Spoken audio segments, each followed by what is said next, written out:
I'm EZRAH, here to talk you through the day's burning issues and the biggest stories. Welcome to the Manila Times.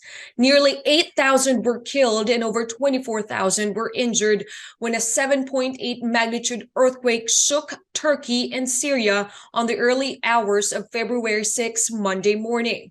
It's one of the strongest quakes to ever hit the country in decades. The Philippine government is preparing to deploy aid through an 85-man search and rescue team. Meanwhile, experts says Philippines could also experience the very same catastrophe. Here to shed more light in the matter is Philippine Institute of Volcanology and Seismology Phivolcs officer in charge, Ishmael Narag. Thank you so much for joining us, sir. Welcome to the Manila Times. How bad will a 7.8 magnitude earthquake be for the Philippines? Actually, yung 7.8 earthquake already occurred July 16, 1990. There was this big earthquake in Central Luzon which affected several provinces in Nueva Ecija up to Baguio City na eventually maraming namatay. The big concern is what are the scenarios in different shed light on what we may be able to do in order to let's say to mitigate the risks involved just in case a magnitude 7.8 or other higher magnitudes may occur in any parts of the Philippines. Given the fact that the Philippines is located along the Pacific Ring of Fire, which is a zone where you have very large earthquakes. So it's important to understand what are the possible scenarios so that we may be able to think of or plan ahead how to mitigate the risk, no? And plan out the steps that we have to do. If ever it happens, we should be able to come up with recovery and rehabilitation plans as well. How soon will this happen for the Philippines? Because the earthquake that hit Turkey was so catastrophic. A lot of high-rise buildings just came crashing down on thousands and thousands of people. So are we ready for such a catastrophe? And what should we prepare for and how should we prepare? In terms of how soon, we can only answer that if we know when was the last earthquake and what is the maximum magnitude it can generate. Identify sources of large magnitude earthquakes. For example, the Valley Fault transects are yung Metro Manila.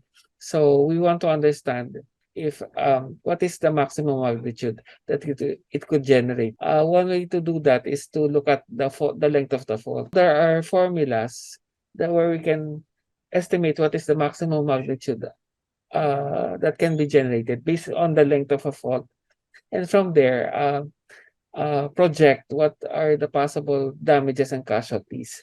Different areas around Metro Manila have different distances from very specific sources of earthquakes, no? And from there we should identify what are the maximum each of the maximum magnitudes that it could generate, and from there create scenarios.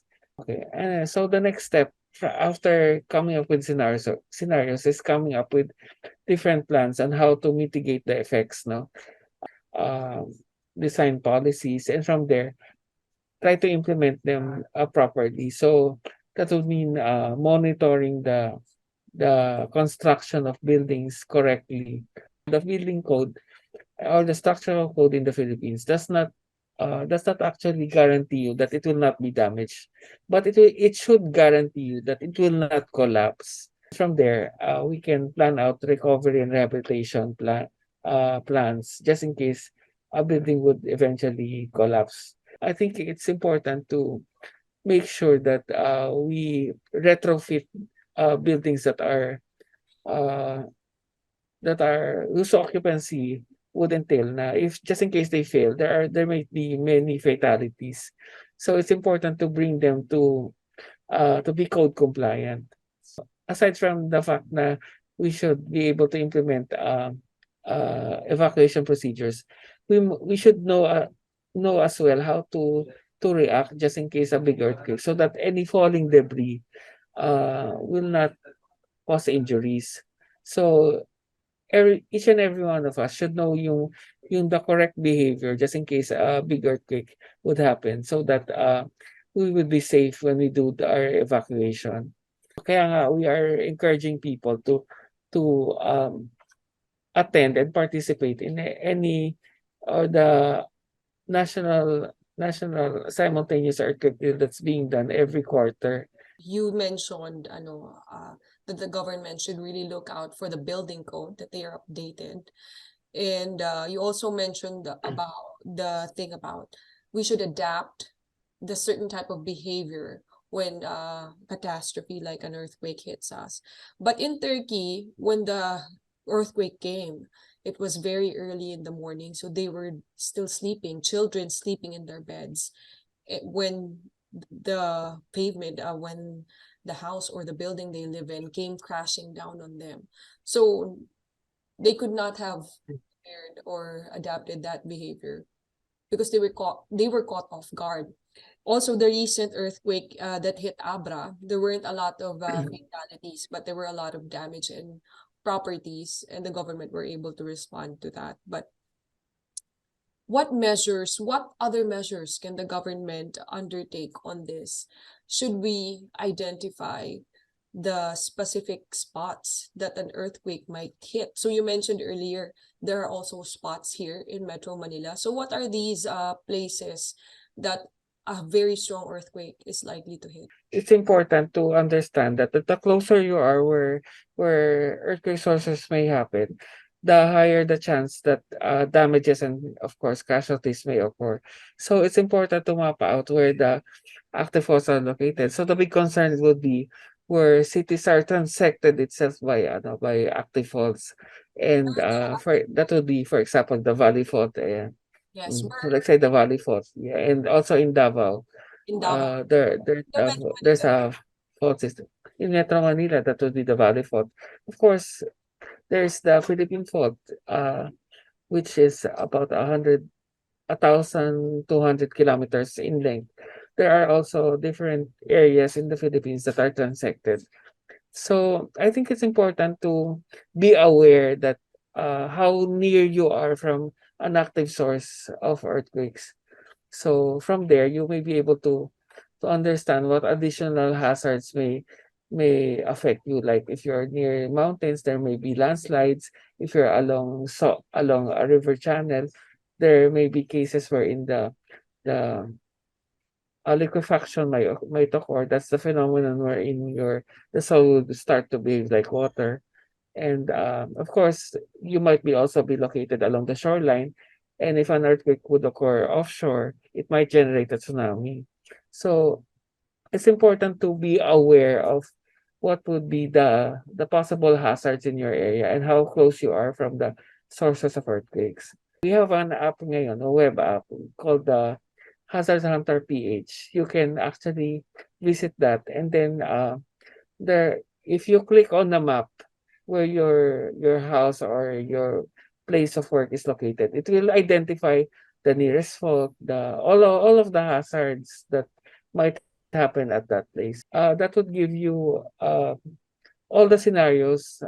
It's one of the portals, government portal, which consolidates all of the hazard maps as well. And it would give you one, yung yung mga sources of no, mga sources of earthquakes, and also the nearest active volcano. And it will also show you what other potential disasters that might hit that place. Yung maximum, let's say, any hydrometeorological hazard might have flooding and in your place. It will also identify if you're in the high hazard or the medium hazard zones.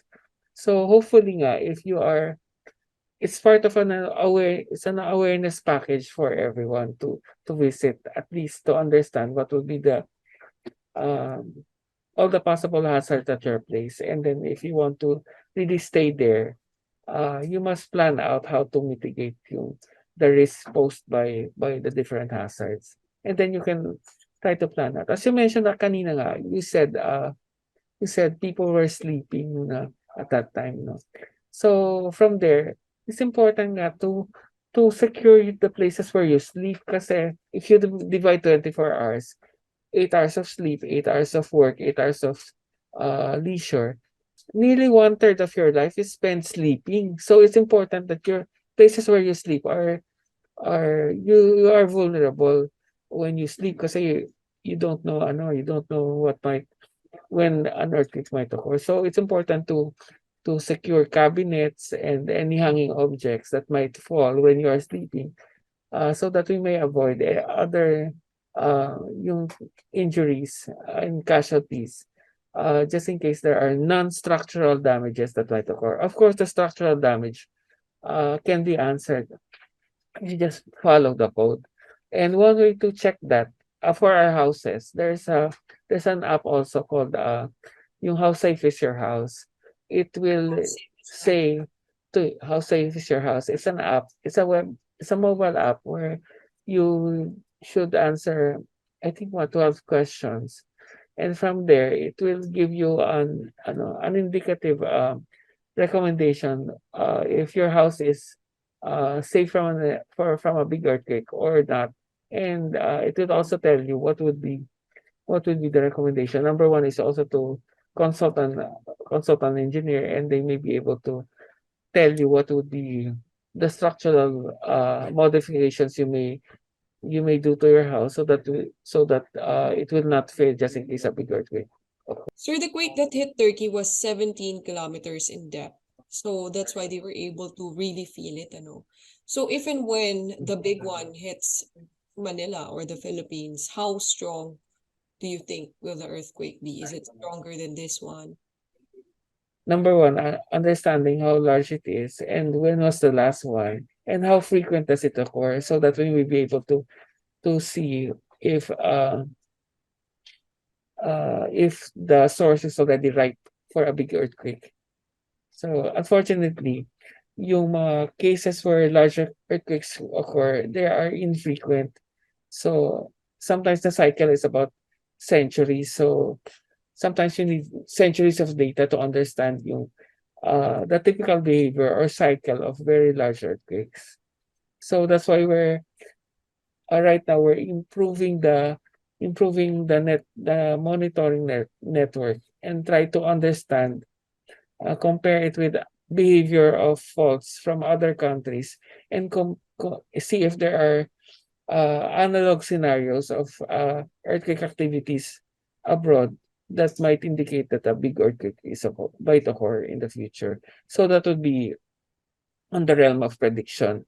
Unfortunately, once a predictive method is applicable, it may not also be applicable in other places.